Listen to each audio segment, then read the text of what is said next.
In the name of Allah, the most gracious, the most merciful.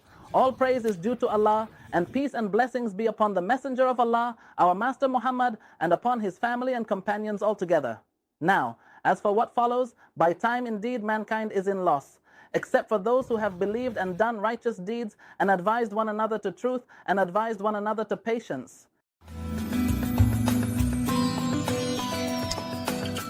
The overcurrent relay is classified based on the time at which it will trip.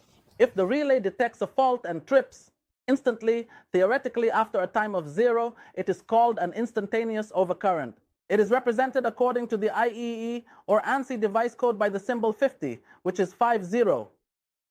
Or it can be represented according to IEC 60617 in this way. It may also be referred to as stage 2, stage 3, or stage 4, or it can also be called high setting overcurrent. This is the first type. The second type is delayed overcurrent. Symbol 51, IEE, ANSI, IEC 60617. Trips after set time, e.g. 4s if 10A. Definite means set time. It's called stage 1 or low setting overcurrent. It trips after a predetermined time. This is a delayed overcurrent relay, specifically a definite time overcurrent relay, meaning it has a specified time. And when we say that it trips after a specified time, it means that it will trip after a time that is predetermined. For example, we might say to the relay, if the fault current exceeds 10 amperes, trip after 4 seconds. In this case, it is called a delayed overcurrent relay, specifically a definite time overcurrent relay.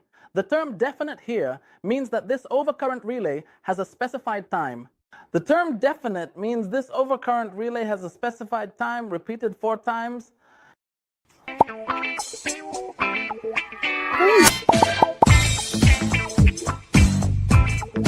Or we can say to this delayed overcurrent that if the current value exceeds 10 amperes, trip using the inverse characteristic curve.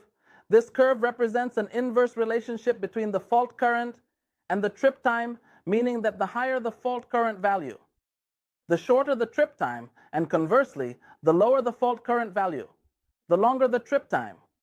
This gives it the advantage of not being affected by transient faults or transient voltages. The inverse characteristic curve, which depends on the relationship between time and current, is used in the IBMT overcurrent release. The IDMT here means that there are several types, such as the normal inverse, the inverse time, the extremely inverse, the long time, the short time. We have 2 types of overcurrent relays. The first type is the instantaneous overcurrent relay, and the second type is the delayed overcurrent relay. The instantaneous overcurrent relay is time independent, while the delayed overcurrent relay is time dependent.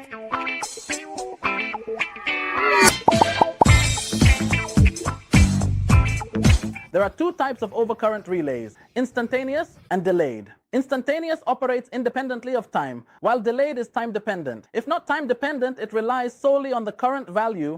The delayed overcurrent relay is time dependent, and the instantaneous overcurrent relay is time dependent. If it does not depend on time, what will it depend on? It only depends on the value of the current. So it is also called the... As for the delayed overcurrent relay, it relies on time, and its dependence on time is divided into 2 sections, either definite time or inverse time. Inspiring from the time or inverse time or current relay,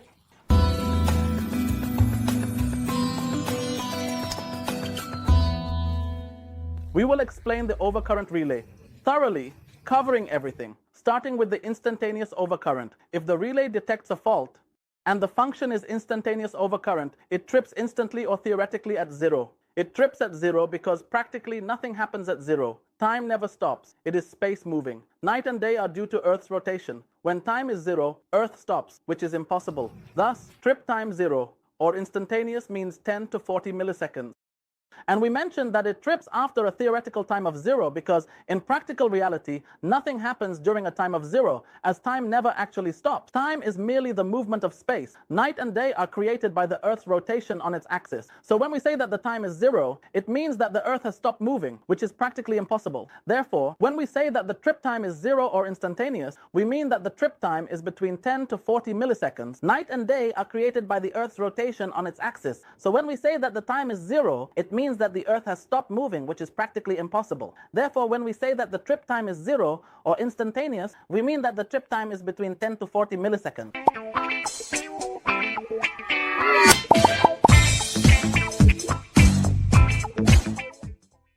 Sometimes engineers confuse the two codes 50 and 51. Which one is for instantaneous overcurrent and which one is for delayed overcurrent? We tell them to look at the number next to the 5, 0, and 1.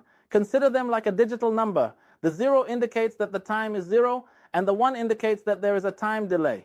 Therefore, 50 is for instantaneous overcurrent, and 51 is for delayed overcurrent. Konstantin Overcurrent. It is suitable for isolating high faults, as brief faults are dangerous. However, drawback is timing coordination between relays, especially with short consecutive lines. Instantaneous overcurrent works by monitoring current. If current exceeds set value, it trips the circuit breaker. It depends only on current exceeding a set value.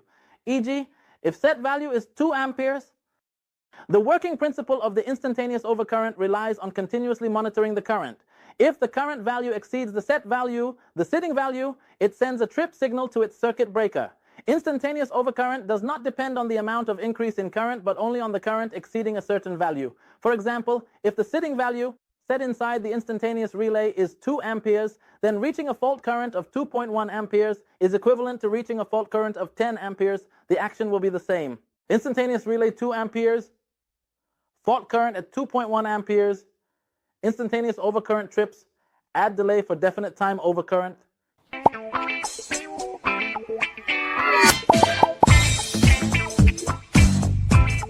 And even though the instantaneous overcurrent trips instantly, you can add a time delay to it, turning it into definite time overcurrent. So, we can convert the relay from 50 to 51, from instantaneous overcurrent to definite time overcurrent. When using instantaneous overcurrent for phase faults, such as 3-phase faults or phase-to-phase faults, it is denoted by the code 50. Using instantaneous overcurrent for phase faults. For 3-phase faults or phase-to-phase faults, it is denoted by the code 50. If it is used for ground faults, it is denoted by either the code 50G or 50N. In one of the job interviews, the question was about the difference between 50N and 50G. Both 50N and 50G are used for detecting ground faults. And what determines whether it's an N or G relay is the method of measuring the residual current or the earth fault current.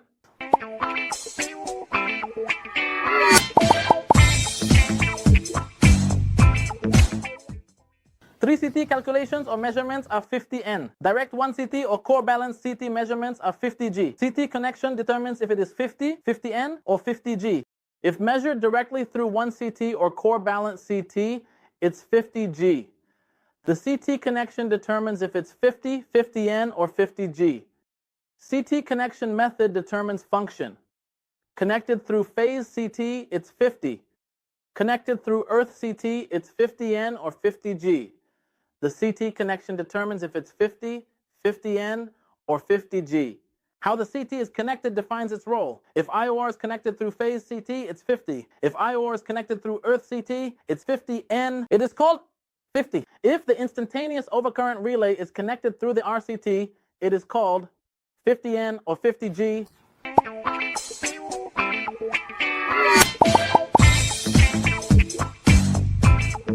The current curve over time for instantaneous overcurrent resembles the letter L in English, and the logarithmic scale is usually used to represent the curve of the overcurrent relays. This is because it can express a wide range of certain physical quantities. The same logarithmic scale is often used to measure earthquake intensity, sound levels, light intensity, and others, as they require a wide range for expression.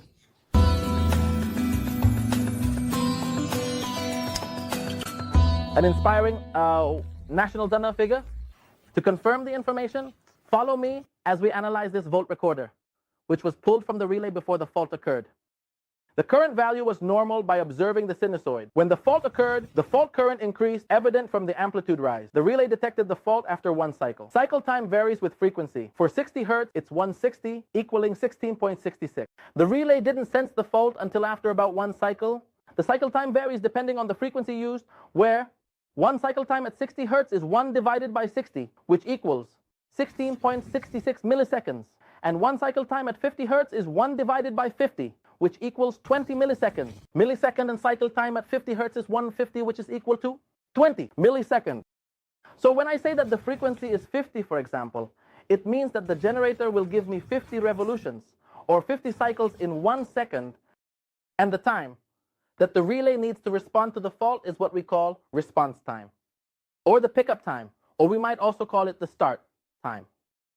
At this moment, the relay will send an alarm or indication to the SCADA system to remove this signal and to draw attention to it.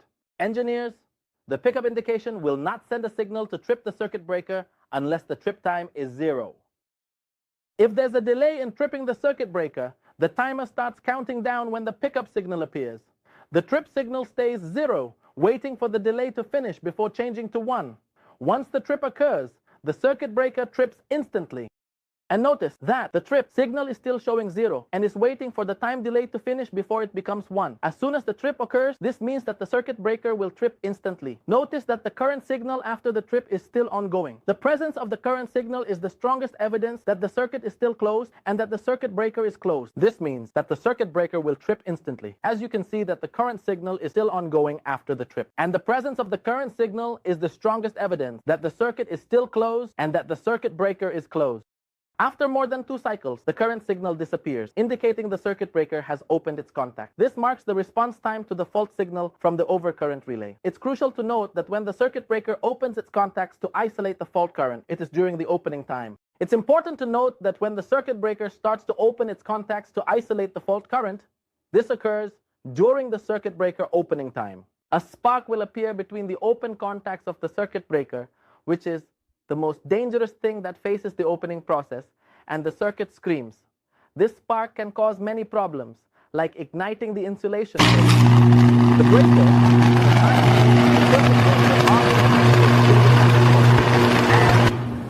this spark can cause many problems, like igniting the insulation, for example. And if this spark continues, the current will pass through the circuit breaker contacts, making it seem as if the breaker is still closed. There are many types of circuit breakers, all of which agree on the speed of extinguishing the spark that arises between the contacts of the circuit breaker when it opens, but they differ in the methods used for this task. A spark occurs between the contacts of the circuit breaker when it opens, but they differ from each other in the methods used for this task. Like the first one, circuit breaker, or air circuit breaker, or vacuum circuit breaker, or even SF6 circuit breaker.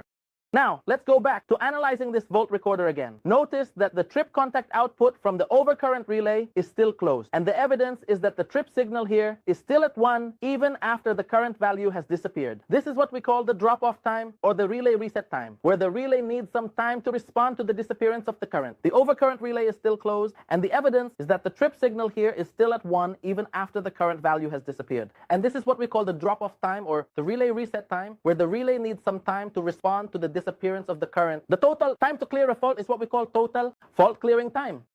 It includes the time it takes for the relay to make its decision, and the time it takes to open the faults in the circuit breaker completely, as well as the time the relay takes to make its decision. Of course, it will include the backup time in addition to the trip. Time inspires the revival of a nation